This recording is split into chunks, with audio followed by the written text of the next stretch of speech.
যদি আমি বলি আমার রাসূল কেমন ছিলেন, তিনি ছিলেন মধ্যম আকৃতির। তিনি না লম্বা না খাটো। তিনি কখনো বা যখন হাজারো মানুষের সামনে দাঁড়াতেন, বিদায় হজের সময়ে 1,40,000 সাহাবা যখন ময়দানে, তিনি যখন আস্তে করে উঠে দাঁড়ালেন, ওনার চাইতে অনেক লম্বা লম্বা মানুষ থাকার পরেও অবাক বিস্ময়ে সবাই তাকিয়ে দেখলো সবার উপর দিয়ে যে মানুষটির মাথা মুবারক দেখা যায়, তিনি নবী মুহাম্মদুর রাসূলুল্লাহ সাল্লাল্লাহু আলাইহি ওয়াসাল্লাম। তিনি মধ্যম আকৃতির হওয়ার পরে সবার উপরে তার শির, সবার উপরে তার মাথা। সবাই অবাক বিস্ময়ে তাকিয়ে দেখলেন তার চুলগুলো হালকা হালকা কোঁকড়ানো। তিনি কখনো বা যখন চুলের ভিতরে তৈল দিয়ে আছড়াতেন, অবাক বিস্ময়ে মানুষ তাকিয়ে দেখতেন, মনে হতো চুলের মাঝে যেন মৃদুমন্দ ঢেউ দেখা যায়। তার কপালটা ছিল চওড়া শুভ্র, তার চোখের ভ্রুগুলো ছিল ধনুকের মতো বাঁকা, তার চোখগুলো ছিল টানা টানা ভাসা ভাসা, তার চোখের পাতাগুলো ছিল গোলাপের পাপড়ির মতো। তিনি কখনো বা যখন চোখের পলক ফেলতেন, অবাক বিস্ময়ে মানুষ তাকিয়ে দেখতেন, মনে হতো মৃদুমন্দ বাতাসে গোলাপ পাপড়ি দোল খাচ্ছে। তার চোখের সাদা অংশ ছিল রক্তিমাভ সাদা, কালো অংশ ছিল তার কৃষ্ণ কালো।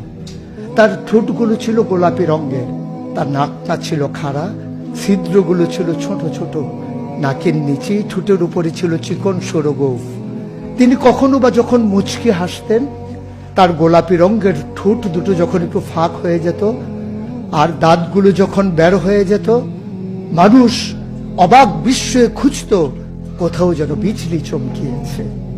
তিনি যখন প্রচন্ড গরমের মাঝে ঘেমে সিক্ত হতেন, কপালে তার মুক্তার দানার মতো ঘাম জমে যেত।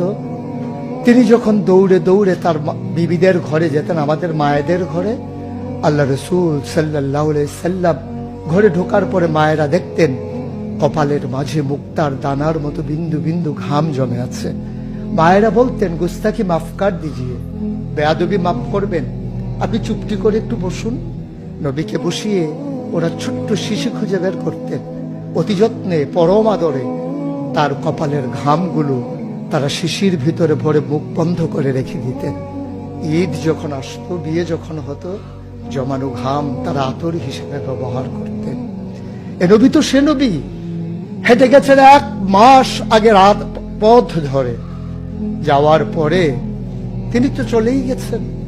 1 মাস পরে যখন আবার ওই পথ মারিয়ে কোনো এক সাহাবা যাচ্ছেন, স্থানীয় বাসিন্দা যারা রাস্তার কিনারে যাদের ঘর, তাদেরকে ডেকে বললেন, ভাইরা, এ পথ দিয়ে কি আমার নবী হেঁটে গেছে?